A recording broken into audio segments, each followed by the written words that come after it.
நீங்கள் பார்த்துக் கொண்டிருப்பது உங்கள் விஜய். நீங்க தூத்துக்குடிக்காரர் தானே? தூத்துக்குடி தான் சார். இப்போ தூத்துக்குடிக்காரங்கெல்லாம் அந்த தூத்துக்குடி லாங்குவேஜை விட்டுட்டு சென்னைக்கு வந்தால் இங்கே வந்துட்டா ஏன் பொது தமிழுக்கு மாறிடணும்? பொது தமிழ் வந்து பேசும்போது அழகாக இருக்குது சார், அதுக்கு மாறலாமே. ஆனால் நான் நிறைய தடவை பேசும்போது அவங்க வந்து ஏன் இப்படி பேசுகிற, எல்லாரும் நாட்டுப்புற தான் இது திருநெல்வேலி அந்த மாதிரி உடனே அடையாளம் காண்றாங்க, அது எதுக்கு, பொதுவாகவே எல்லா சென்னை பீப்புள் மாதிரி பேசலாமே அப்படின்னு சொல்லுவாங்க நிறைய சமயம். அது கொஞ்சம் நாகரிகமாகவும் இருக்குது. இப்போ உங்கள் குழந்தை என்ன தமிழில் பேசணும்னு நினைக்கிறீங்க? நான் சொல்லிக் கொடுப்பேன். சில நேரங்களில் அவன் வட்டார மொழியில் பேசினாலும் இப்படி பேசுடா அப்படின்னு சொல்லிக் கொடுப்பேன்.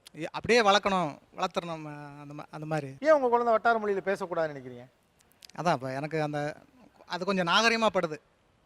அந்த மொழி நாகரிகமாக பொது தமிழ்ங்கிறது நாகரிகம். ஆமாம் ஆமாம்.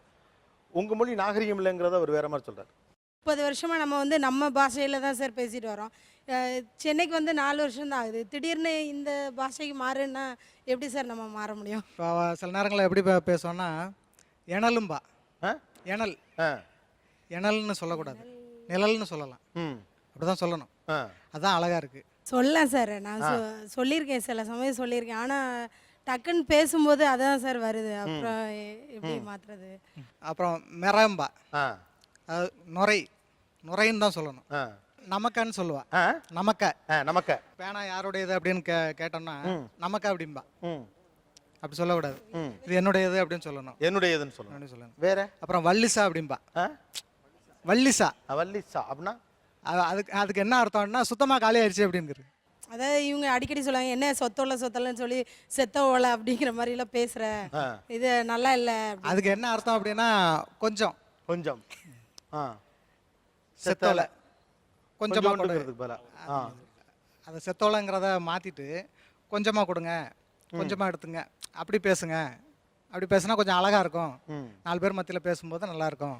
யார் வீடை பார்த்து இவங்க வீடு மாதிரி நம்ம வீட்லேயும் பேசினா நல்லா இருக்கும் அப்படின்னு தோணுது? யார் வீடையும் பார்த்து இல்லை, என் மனசுலேயே இப்படி பேசினா தான் அது சரி ஓகே அப்படின்னு ஒரு ஃபீலிங் இருக்கு. ஃபீலிங் ஓகே, நமக்கே தெரியும் இப்படி பேசினா தான் கரெக்டு. கொஞ்சம் கஷ்டம் தான் சார். அதாவது முழுமையாக மாற முடியல. நீங்கள் என்ன பண்ணிட்டு இருக்கீங்க? நான் டீச்சராக தான் சார் இருக்கேன். டீச்சராக இல்லாமலே சாதாரணமாக இருக்கிறவங்களே பேசக்கூடாது. பேசினா அழகா இல்லை. ரெண்டாவது டீச்சராக இருக்கும்போது கண்டிப்பாக பேசவே கூடாது. இல்லை, இவங்க பேசுகிறது அவர் நாகரிக குறைவு, பண்பாட்டு இழிவு, அக்கம் பக்கத்தில் இருக்கவங்க வந்து இழிவாக நினச்சிருவாங்க அப்படின்னு நினைக்கிறாங்களோ என்னமோ தெரியல. இப்போ அலுவலகத்தில் நான் வேலை செய்யும் போது நம்மளை அறியாமலே சில சமயம் பொக்குன்னு போடா, பையவா, ஏன் இப்படி வேகமாக வர, பையவா, பொக்குன்னு போவேன், ஏன் என்ன செய்ய அப்படிலாம் சொல்கிற வார்த்தைகளை அப்போ அவன் புரியாமல் மறைஞ்சிட்டா கொஞ்சம் வேகமாக போங்க தம்பி, மெதுவாக வாங்க தம்பி அப்படின்னு நம்மளை மாற்றிக்கிறான். ஆனால் எங்கள் வீட்டுக்கு வரும்போது இந்த மாதிரியான அரெஸ்டெல்லாம் எனக்கு கிடைக்கிறது இல்லை. நான் ஃப்ரீயாக பேண்டை கழட்டி போட்டுட்டு ஒரு லுங்கி எடுத்து காட்டிக்கினேன் மனைவி மக்கள்கிட்ட மிக சாதாரணமாகவே, என்ன இன்னமா உறங்குறேன், இப்படி உறங்குறான்னா இப்படி உருப்பிடுவானா, உறங்கப்படாது, உசுப்பு சீக்கிறான். ஆனால் இதை வந்து அவங்க என் குழந்தைகள் வந்து உறங்குறாங்க, உசுப்பு அப்படிங்கிற வார்த்தைகளை பயன்படுத்த மாட்டேங்கிறாங்க. தூங்க விடுங்கப்பா, ஏன் எழுப்புறிய அப்படின்னு அந்த பொதுவான புத்தகத்தமிழில் அவங்க அந்த 10 வருஷம் 20 வருஷம் படித்த அந்த புத்தகத்தமிழில் தான் அவங்க சிந்தனையும் இருக்குன்னு நினைக்கிறேன். ஆனால் நான் என் மக்கள் தூங்கையில் உறங்குறேன்னு தான் என் மனசுக்குள்ள பதியும். நான் டிரான்ஸ்லேட் பண்ணியெல்லாம் சொல்லலை வார்த்தைகளை, அது அப்படி வருது. இப்போ சமீபத்தில் ரொம்ப சங்கடப்படுத்தின ஒரு வார்த்தை இந்த மஞ்சு விரட்டுங்கிற ஒரு வார்த்தைங்க. மஞ்சு விரட்டுங்கிற வார்த்தை, மஞ்சு அப்படின்னால ஒன்று மேகம் அல்லது கரிய நிற காளை மாடு அப்படின்னு அர்த்தம். மஞ்சு விரட்டுனா காளை மாட்டை விரட்டுறது அப்படின்னு தான் பொருள்.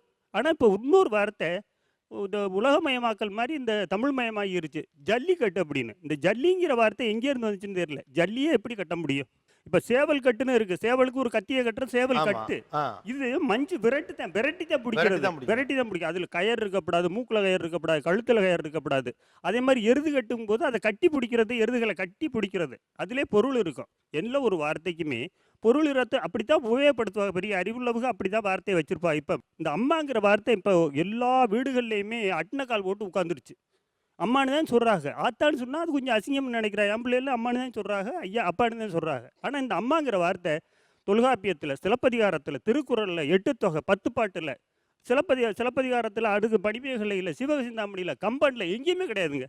அம்மாங்கிற வார்த்தையே கிடையாது. அது சும்மா அது கிருஷ்ணதேவர் காலத்துலேருந்து ஏதோ ஒரு சாதிக்கல அல்லது ஏரியாவில் வளர்ந்த மொழி. இப்போ வந்து நல்ல வார்த்தை தான். ஆனால் இந்த வார்த்தையினால என்ன ஆச்சுன்னா அப்ப அந்த பீரியட் நீங்க சொல்ற பீரியட்லாம் என்ன சொல்லப்பட்டது? அம்மாவை என்னன்னு சொல்லப்பட்டது? தாயின்னு சொல்லியிருக்காங்க, அண்ணாயின்னு சொல்லியிருக்காங்க, அண்ணாயி, நாச்சி, இந்த மாதிரி வார்த்தைகள்லாம் புழக்கத்தில் இருந்திருக்குங்க.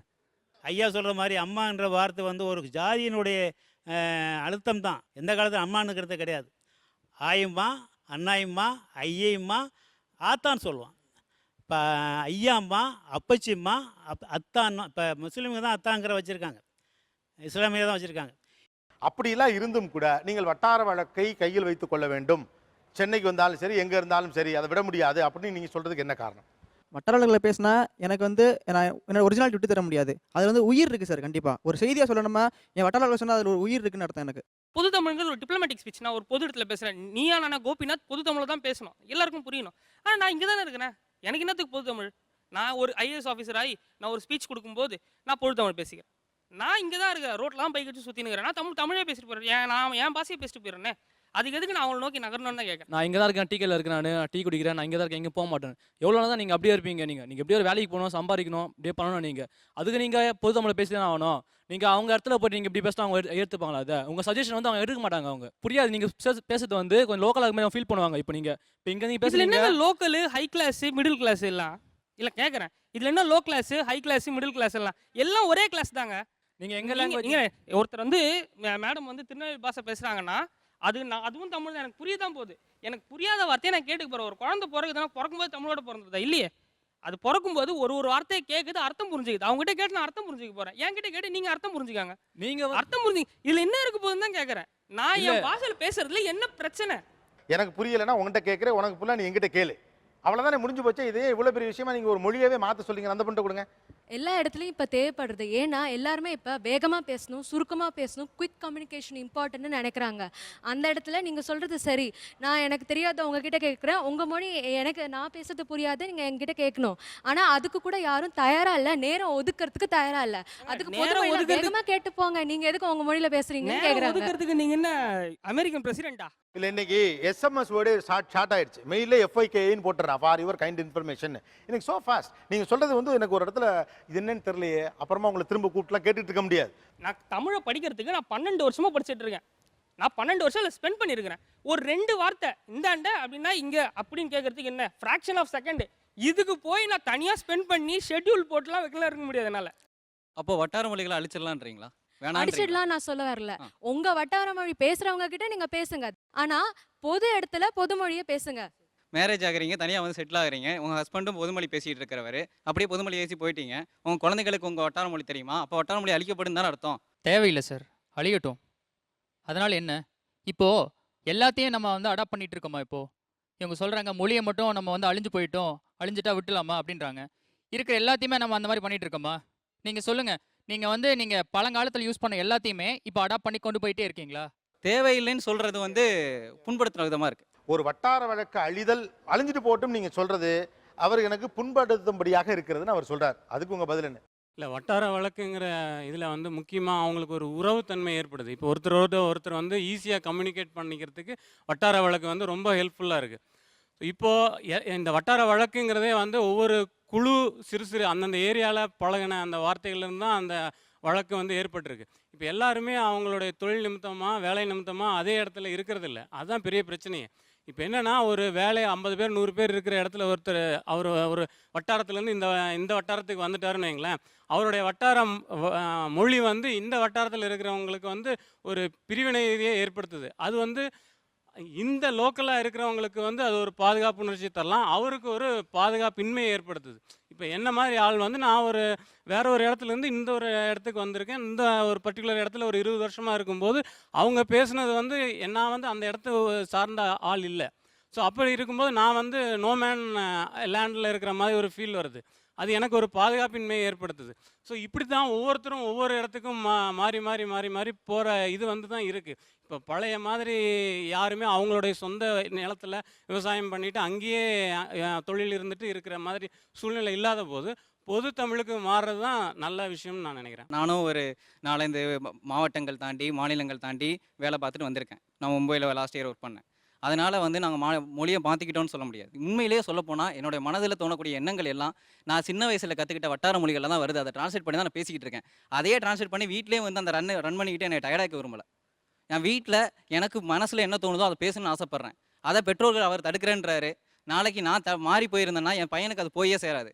அப்படி இருக்கும்போது வீட்டுக்குள்ளேயும் அதை ஏன் கொண்டு வந்து அந்த டிரான்ஸ்லேட்டர் ரன் பண்ணுறீங்கன்னு கேட்குறேன். வீட்டுக்குள்ளே பேசுறதுக்கான அந்த சூழ்நிலைகள் ஏற்படாதுங்கிறது தான் நான் நினைக்கிறேன். ஆக்சுவலாக பேசுறது வந்து ஏன் ஒண்ணும் சார் தப்பு இல்ல. ஏற்படாது?